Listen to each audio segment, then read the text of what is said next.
प्रिय विद्यार्थियों, हर घर पाठशाला में आप सबका स्वागत है।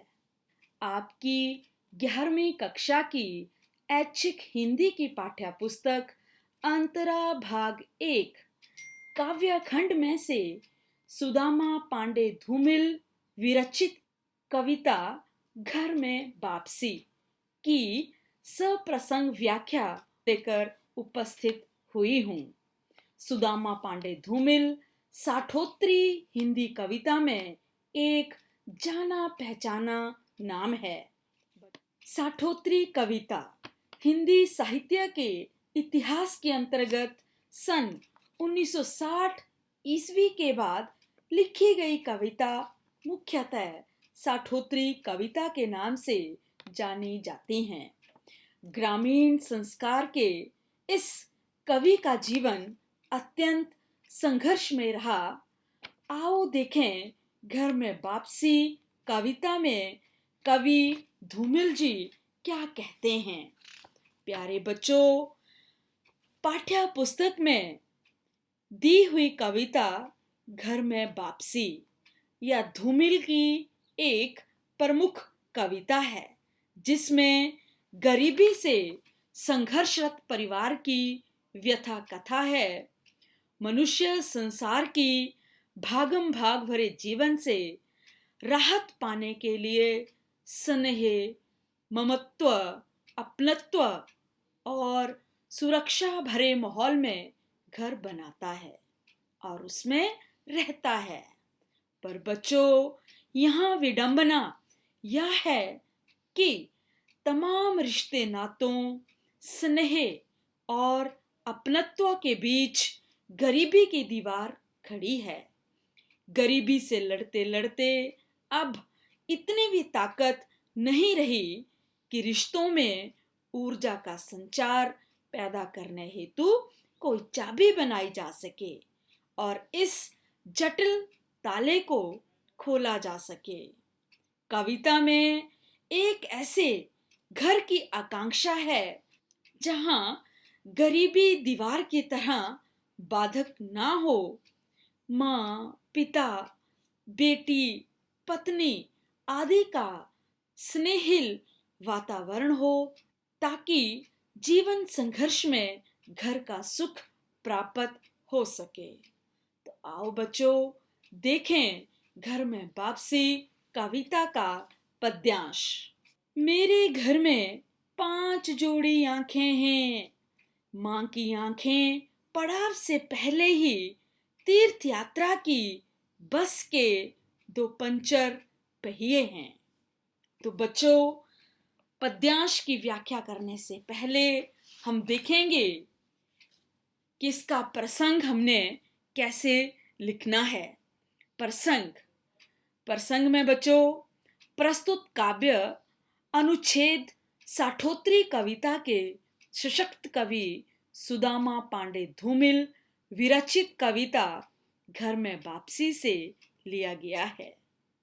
आर्थिक अभावों के कारण जीवन दूभर हो जाता है और पारस्परिक रिश्ते सूखने लगते हैं। कवि अपने घर की दशा का वर्णन करता हुआ कहता है, मेरे घर में कुल 5 सदस्य हैं।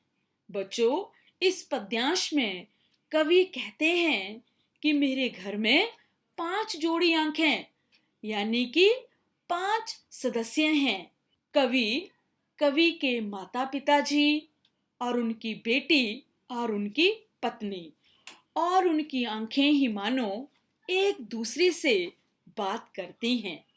5 लोगों की 5 जोड़ी आंखों में मन के सारे भाव सिमट आते हैं, जिन्हें व्यक्त करने के लिए भाषा अधूरी पड़ती है।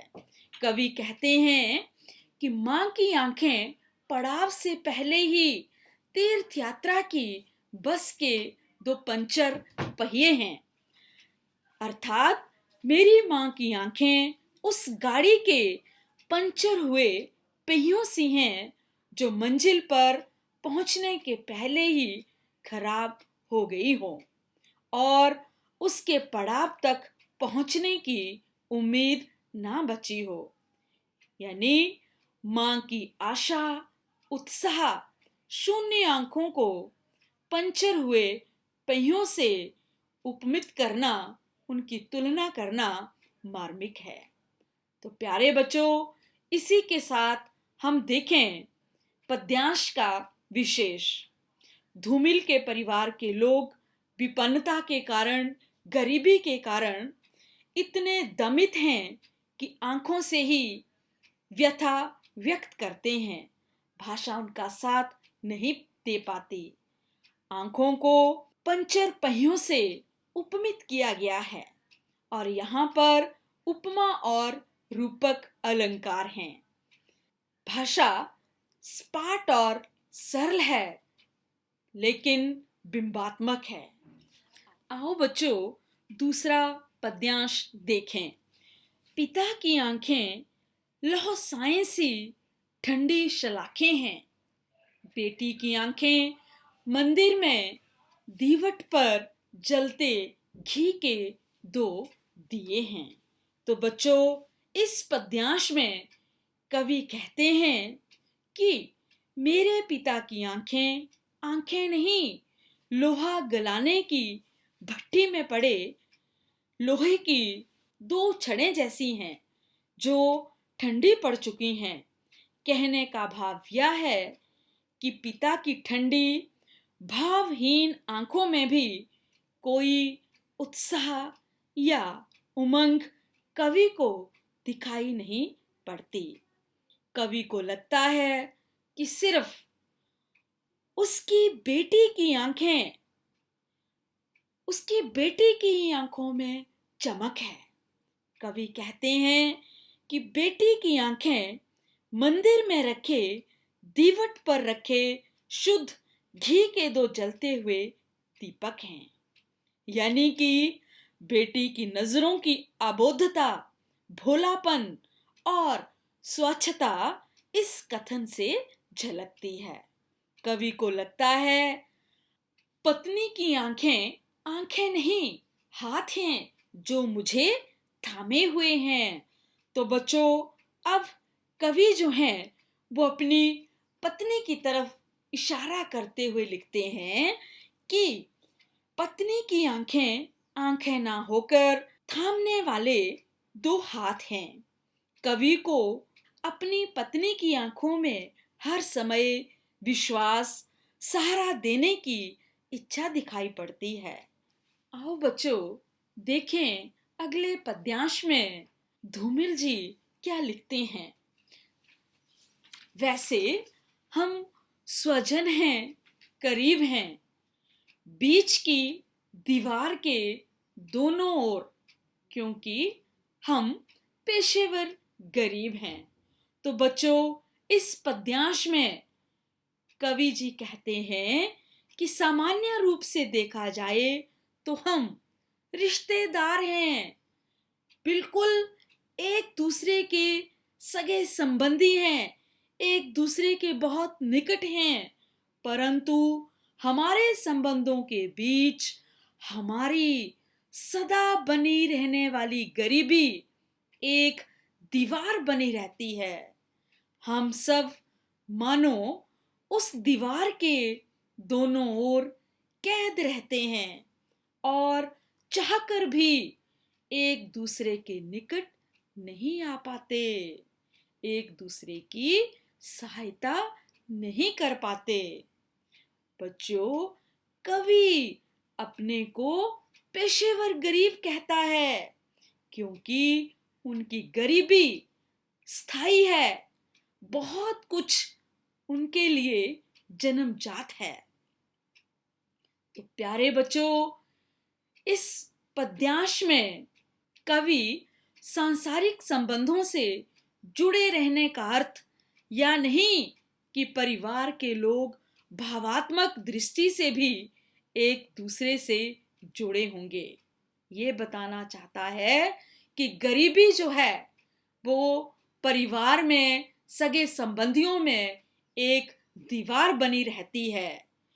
करीब, गरीब, पेशेवर जैसे उर्दू शब्दों का प्रयोग कवि ने यहाँ पे किया है, बोलचाल की भाषा का भी प्रयोग हुआ है। और बीच की दीवार से बच्चों यहाँ पर अर्थ है गरीबी की दीवार, क्योंकि सुदामा पांडे धूमिल जी बचपन से ही उनके ऊपर बहुत जिम्मेदारियां थी। उन्होंने विपन्नता में ही, गरीबी में ही अपना सारा जीवन काटा। तो यहाँ पर कवि ये बताने की कोशिश कर रहे हैं कि गरीबी जो है वो संबंधों में कैसे दीवार का काम पैदा करती है। आओ बच्चों, हम अगला पद्यांश पढ़ें। रिश्ते हैं लेकिन खुलते नहीं हैं, और हम अपने खून में इतना भी लोहा नहीं पाते कि हम उससे एक ताली बनवाते और भाषा की भुन्ना सी ताली को खोलते। बच्चों, ताली का अर्थ होता है चाबी, भुनासी बहुत बड़ा ताला। तो देखो, इस पद्यांश में सुदामा पांडे धूमिल जी निर्धनता के कारण परिवार पर पड़ने वाले प्रभावों का चित्रण करते हुए कहते हैं कि हमारे बीच, हमारे घर में जो 5 जोड़ी आंखें हैं, जो 5 सदस्य हैं, उनके बीच रक्त के संबंध हैं, परंतु रिश्तों में सहजता नहीं आ पाती। एक विचित्र सा तनाव बना रहता है। हम अपने रक्त के भीतर इतनी भी शक्ति नहीं पाते कि उसकी गर्मी से एक चाबी बना पाते और जमे हुए रिश्तों को खोल पाते।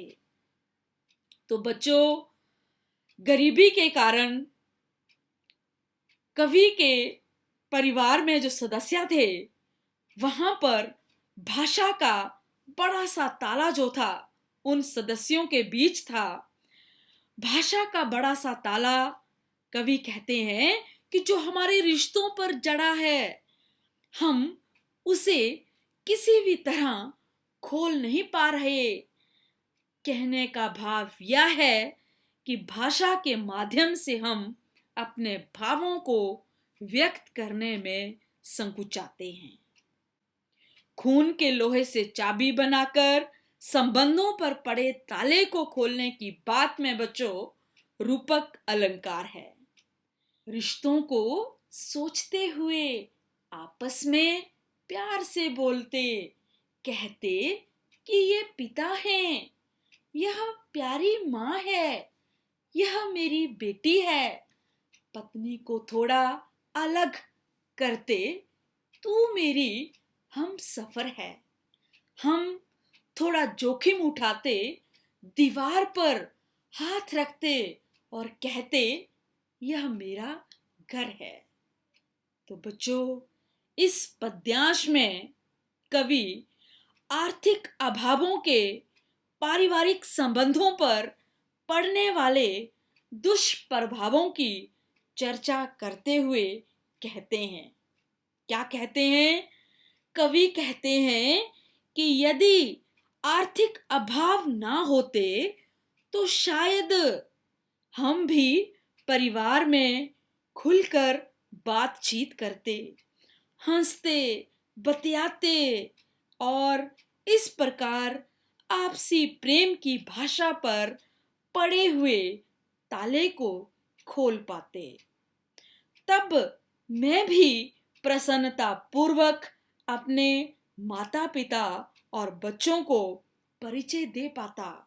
देखो बच्चों, यहाँ पर कवि कहते हैं कि अगर मैं गरीब नहीं होता, हमारे घर की गरीबी वाली हालत ना होती, तो मैं भी अपने माता पिता को, अपने बच्चों को बड़े प्यार से उनके साथ बातचीत कर सकता, उनको अपना परिचय दे पाता।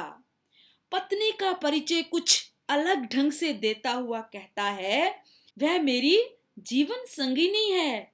और फिर कुछ खतरा उठाते हुए अभावों की दीवार को पार करते हुए गर्व से कहते हैं कि इन सब लोगों से मिलकर जो बनता है वही हमारा घर है, वही हमारा घर है। आर्थिक अभाव रिश्तों को खोखला कर देते हैं। तो प्यारे बच्चों, रिश्तों की पहचान आर्थिक अभावों के कारण खो जाती है और घर में तनाव और खींच सी रह जाती है। घर में वापस आने का अर्थ है रिश्तों को पुनः स्वीकृति देना, अभावों से लड़कर रिश्तों को सजीव करना।